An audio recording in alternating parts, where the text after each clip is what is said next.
dari kelompok 5 Prodi S1 Administrasi Rumah Sakit Pendidikan Kewarganegaraan.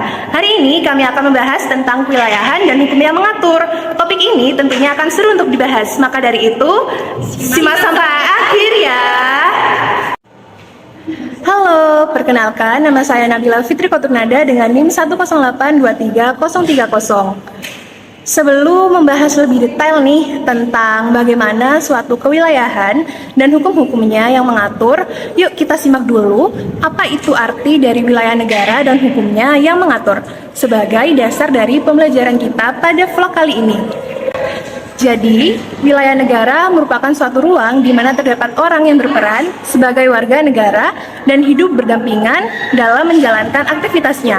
Wilayah negara juga dapat diartikan sebagai tempat tinggal dan sumber hidup bagi setiap warga negara dari negara tersebut. Lalu, ada juga nih hukumnya yang mengatur, tepatnya di Undang-Undang Nomor 43 Tahun 2008 Pasal 1 Ayat 1 yang mengatakan bahwa wilayah negara didefinisikan sebagai salah satu unsur negara yang merupakan satu kesatuan wilayah daratan, seluruh wilayah perairan, serta ruang udara, termasuk seluruh sumber daya kekayaan yang ada di dalamnya. Halo, perkenalkan nama saya Dwi Novita Nurmala dengan NIM 108233015. Selanjutnya ada wilayah-wilayah negara. Yang pertama ada wilayah daratan. Wilayah daratan adalah bagian permukaan bumi yang secara permanen tidak tertutupi oleh air di laut. Wilayah daratan merupakan tempat di mana kita saling berinteraksi satu sama lain serta tempat pemukiman warga dan juga tempat bagi kebanyakan tumbuhan dan hewan. Bukan hanya itu saja, wilayah daratan memiliki kegunaan sebagai keberlangsungan suatu pemerintahan. Bila dikaitkan secara umum, dapat dikatakan bahwa hukum internasional tidak mengenal adanya aturan secara khusus atau perjanjian antar negara. Adapun dua metode yang bisa digunakan yaitu secara alami dan secara artifisial. Secara alami yaitu terbentuk sendiri oleh alam, sedangkan secara artifisial yaitu memang sengaja dibuat oleh manusia. Dan adapun metode lainnya yang dapat dipakai yakni dengan kontur alami daerah yang dimaksud. Hukum internasional mengenal ini sebagai pendekatan watershed yang dikenal juga DAS atau catchment area. Tetapi dalam prakteknya, hal ini dapat menimbulkan permasalahan dalam hubungan dua negara. Dalam permasalahan ini, hukum internasional tekankan perlunya good faith atau itikat baik kedua pihak untuk mengesampingkan pendekatan kekerasan dan memprioritaskan untuk cara menyelesaikan secara aman dan damai. Hai, aku Ananda Dwi. Aku akan menjelaskan tentang wilayah laut. Wilayah laut dibagi menjadi beberapa wilayah loh.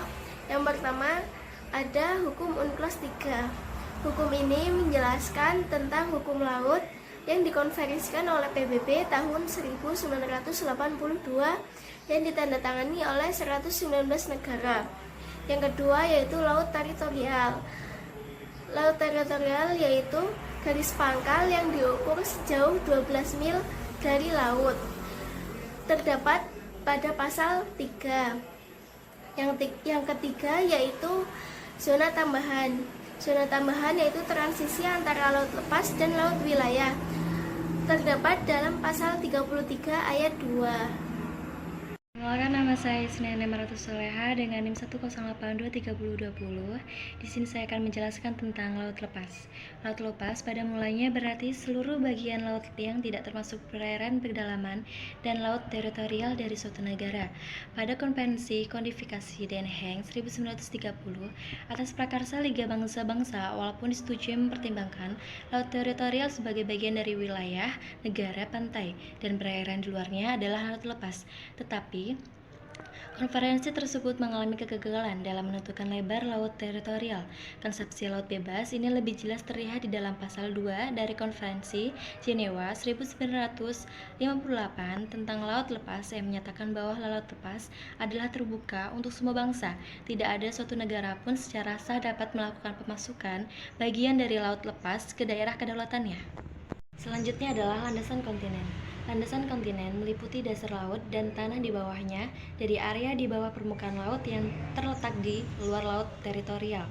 Sepanjang kelanjutan alamiah, wilayah daratan hingga pinggiran luar tepi kontinen atau hingga suatu jarak 200 mil laut dari garis pangkal dari mana lebar laut teritorial diukur.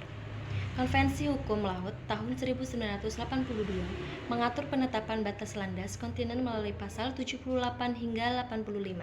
Landas kontinen adalah wilayah yang dikuasai yang terdiri dari dasar laut dan tanah di bawahnya di luar batas laut teritorial yang diperpanjang hingga pinggiran tepi kontinen sesuai dengan penelitian ilmiah yang dilakukan, atau jarak 200 mil laut dari garis pangkal di mana batas laut teritorial diukur. Selanjutnya adalah zona ekonomi eksklusif atau enggak disingkat dengan ZEE. ZEE adalah suatu zona selebar tidak lebih dari 200 mil laut dari garis pangkal. Di zona ini, negara pantai memiliki hak-hak berdaulat yang eksklusif untuk keperluan eksplorasi dan ekspoliatasi sumber kekayaan alam serta yurisdiksi tertentu terhadap 1. Pembuatan dan pemakaian pulai buatan, instalasi dan bangunan. 2. Riset ilmiah kelautan. 3. Perlindungan alam pelestarian lingkungan laut. Dan menurut pasal 2 Undang-Undang Nomor 5 Tahun 1983 mengenai zona ekonomi eksklusif Indonesia, ZEE merujuk pada area perairan yang terletak di luar dan berbatasan dengan wilayah laut Indonesia. Penetapan batas ZEE ini didasarkan pada hukum yang berlaku di Indonesia dan mencakup area perairan dasar laut dan udara di atasnya yang memiliki batas terluar sejauh 200 mil laut dari garis pangkal laut Indonesia. Teman-teman, perkenalkan, nama saya Fahri Yusra Firmansyah. Saya dari kelompok 5 KWN dengan NIM 1082317. Di sini saya akan membahas tentang perbatasan wilayah udara, yaitu teori negara berdaulat di udara menurut Agus Pramono dalam jurnal wilayah Kedaulatan Negara atas Ruang Udara dalam Perspektif Hukum Internasional 2012. Teori negara berdaulat di udara atau teori kedaulatan udara atau the air sovereignty theory menekankan bahwa negara memiliki kedaulatan atas wilayah udaranya. Hal ini berarti wilayah udara bukanlah ruang bebas karena kedaulatannya dimiliki negara yang bersangkutan. Pengikut teori ini terbagi menjadi 3 kelompok pendapat, yakni negara kolong berdaulat penuh atas wilayah udaranya yang hanya dibatasi oleh ketinggian tertentu di ruang udara. Negara kolong berdaulat penuh atas wilayah udaranya namun dibatasi oleh hak lintas damai bagi pesawat negara lain. Negara kolong berdaulat penuh tanpa batas ke atas. Teori negara berdaulat di udara dibagi menjadi 2 teori lagi, yakni teori keamanan, artinya negara memiliki kedaulatan atas wilayah udaranya namun hanya sampai batas yang diperlukan untuk menjaga keamanan negara tersebut. Sekian, terima kasih. Halo semua, perkenalkan nama aku Tiara Dwi Larasati dengan NIM 1082336. Untuk materi selanjutnya yaitu tentang perbatasan wilayah negara. Perbatasan wilayah negara merupakan salah satu perwujudan terpenting dalam setiap bangsa dan tidak terbatas pada satu garis imajinasi di permukaan bumi saja. Bisa juga merujuk pada jenis rumput yang menghubungkan satu wilayah dengan wilayah lainnya. Hukum dari perbatasan wilayah negara sendiri terdapat pada Pasal 1 Ayat 4 Undang-Undang Nomor 43 Tahun 2008 tentang wilayah negara. Mendefinisikan batas wilayah negara adalah garis batas yang merupakan pemisah kedaulatan suatu negara yang didasarkan atas hukum internasional. Sedangkan kawasan perbatasan dimaknai sebagai bagian dari wilayah negara yang terletak pada sisi dalam sepanjang batas wilayah Indonesia dengan negara lain. Dalam hal batas wilayah negara di darat, kawasan perbatasan berada di kecamatan. Halo, perkenalkan nama saya Serafina Maila Evana Putri dengan NIM 108233035. Materi selanjutnya yaitu peran wilayah sebagai unsur negara. Berbicara mengenai unsur negara sebenarnya merupakan hal yang mendasar bagi kelangsungan hidup suatu negara. Dalam pasal 1 Konvensi Montevideo tahun 1933 tentang hak dan kewajiban negara menetapkan bahwa suatu negara harus memiliki wilayah yang jelas, penduduk yang tetap, pemerintahan, dan kemampuan untuk menjalin hubungan internasional dengan negara lain.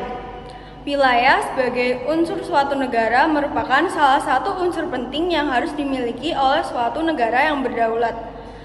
Wilayah suatu negara ditentukan oleh batas-batas tertentu baik darat, laut, maupun udara.